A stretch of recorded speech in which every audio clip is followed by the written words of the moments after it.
Hello Kannamma, ఏడున్నవే? ఏంది రూమ్లో లేవ్వా? అరే నేను వచ్చేదాకా ఏడికి ఓకని చెప్పినా కదా, మరి రూమ్కు తాళం ఇచ్చినవా లేదా?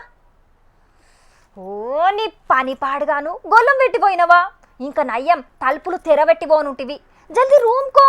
అరే జల్దీ పోవే, అసలుకే బీర్వాకు తాళలేచుడు మర్చిపోయినా. అయ్యో ఇప్పుడు ఎట్లా? ఎందులో అట్లా చూస్తున్నారు? నేను ఎందుకింత ఆగమవుతున్నానో గీ వార్త చూస్తే మీకే అర్థమవుతుంది, చూడుండ్రి. హలో కన్నమ్మ, పోయినవా లేదా నువ్వు?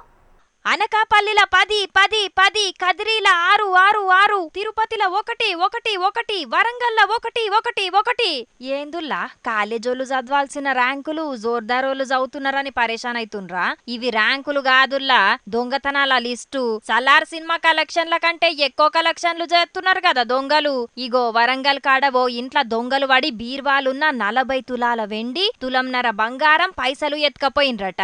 బంగారం వెండి 45 తులాల వెండి అయితే ఇక పక్క రాష్ట్రం ఏపీలనైతే దొంగలు ఇండ్ల మీద దండయాత్ర చేసినట్టే చేసిండ్రు. తిరుపతి కాడ ఓ గింట్ల పడి 56 తులాల బంగారం, 7 లక్షల రూపాయలు ఎత్తుకపోయినరు. ఇంట్లున్న సీసీ కెమెరాలను కూడా ఏడికాడికి వలగొట్టిండ్రు. శ్రీ సత్యసాయి జిల్లా కదిరికాన్నైతే ఇంకా ఘోరం. వరుసగా 6 దుకాణాలల్ల పడి పైసలు, కంప్యూటర్లు, దుకాణాలల్లున్న ఇలువైన వస్తువులన్నీ ఎత్తుకపోయినరట. ఇక అనకాపల్లి కాడనైతే ఓ దొంగను అరెస్ట్ చేసిండ్రు పోలీసోళ్ళు. ఈ దొంగోడు 10 ఇండ్లల్ల చోరీ చేసిండట. వీని దగ్గర నుంచి 22 తులాల బంగారం రికవరీ చేసిండ్రట పోలీసోళ్ళు. ఇక కడమ దొంగలు కూడా గిట్లనే ఎన్నడో ఒకనాడు పోలీసోళ్లకు దొరుకుతారు గాని పబ్లిక్ చూస్తున్నారు కదా.